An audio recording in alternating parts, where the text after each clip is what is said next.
Hey guys, how's it going? This is BillyEatWorld again, and today we're going to take a look at another one of my favourite sniper rifles in Battlefield 4, the Barrett M98B.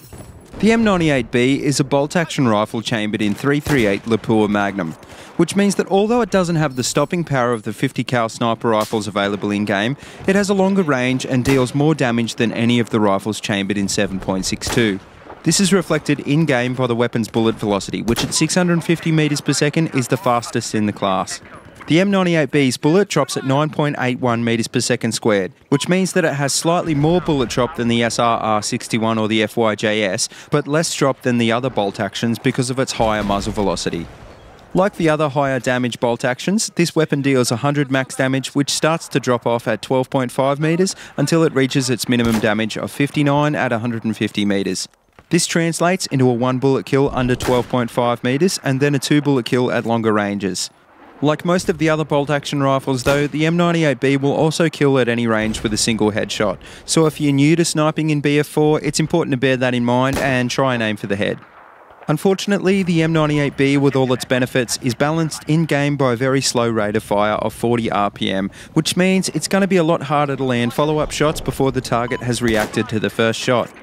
The M98B has a pretty standard 11 round capacity and an average reload time when compared to the other bolt-action rifles. It has a tactical reload time of 3 seconds and an empty reload time of 4.8 seconds. This isn't fast by any means, but as you won't be engaging targets as rapidly as you would be in CQB, it really doesn't make a huge difference. Like all the other bolt-action rifles, it has a standing ADS spread of 0, and as soon as you start moving, this spread blows out to 1.5. It also has a standing hipfire spread of 5, so this really isn't the sort of weapon you should be using in any other situation other than standing and aiming down sights. So bearing all this in mind, what does the M98B do best, what isn't it so good at, and what attachments work well with this rifle? The M98B is a great weapon for mid to long range shooting, and it's important to keep yourself at these ranges. At ranges under 50 meters, assault rifles and carbines kill very quickly, and are accurate enough to take you down before you can engage them. The suppression effect at this range from being shot or from shots nearly hitting you will throw off your aim just enough that you won't be able to kill your targets before they kill you. Also, it's important to remember that you'll also be less effective at longer ranges. At over 200 meters, it's going to get considerably harder to hit moving targets, and because of the damage drop-off, you're more than likely going to have to hit them more than once. Ideally, you want to engage targets somewhere in between these ranges. The M98B is best used for ranges over 100 meters because this is where its high bullet velocity and slower damage drop-off will give it an advantage. At anything shorter than this, many of the other faster firing sniper rifles will perform just as well and if not better. Also, it's a good idea to position yourself so that you have a good line of sight on high traffic areas that don't have much cover. The M98B is great for hitting moving targets, but the more cover there is for a target to hide behind, the harder it's going to be to track them and predict their movement. Now, if you're the kind of guy who likes to put a one-time sight on a bolt action and run around trying to one-shot people in CQB, this weapon is definitely not for you. To begin with, almost all the other bolt-action rifles have a faster rate of fire, so unless you're pinpoint accurate, most of the time you're going to get outshot by pretty much any other type of weapon. Also, assuming you're outside of the 12.5 meter point-blank range, one bullet isn't going to be enough to kill your target and you'll need to land a follow-up shot with your sidearm. Unless you've got the drop on your enemy, most of the time this will give them plenty of time to take you out.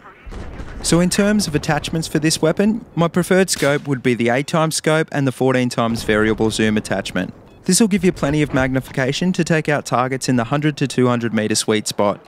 If you want to try and engage targets at longer range, the 20x hunter scope will improve your aim beyond 200 meters, but will also seriously limit your ability to engage targets at closer range. For longer range counter sniping, where a scope like this would be more useful, the SRR61 would probably be better suited for this job anyway. I'd stay away from the suppressor on this rifle as it's seriously going to reduce the bullet velocity and negate its main advantage. Instead, the muzzle brake is a better choice. It won't affect accuracy as the weapon's ADS spread is 0 to begin with, and it's going to slightly reduce the weapon's recoil. The effect isn't a massive difference, but it's better than using a standard barrel, which does nothing at all. The rangefinder attachment can also help with long-range counter-sniping, but you'll need to sacrifice the variable zoom for this. The PLD, as well as for spotting targets, can also be used for range finding, so it's probably a better choice than sacrificing the variable zoom for the rangefinder. Anyway, I hope this setup works for you, and I hope this video helps you to figure out how to best use this weapon. The M98B is a fun weapon to use, but like all sniper rifles, and in particular the rifles best suited for long range, this isn't a rifle for beginners. It's also not a rifle that's going to let you play aggressive recon effectively either, so unless the map really calls for Overwatch sniping, grab another weapon because the M98B won't help your team much. In any case, I'm sure you guys will have fun with this weapon. It's easily one of my favourites and I hope it's one of yours too. So anyway, thanks for watching. If you've enjoyed this video, please like, comment and subscribe. And if you haven't already, please check out my other Battlefield 4 videos. And stay tuned because I'll be back very soon with some more weapon reviews and sniping tips and tricks. If you want me to take a look at a particular weapon, please let me know in the comment section below and I'll see what I can do. So until next time guys, have a good one.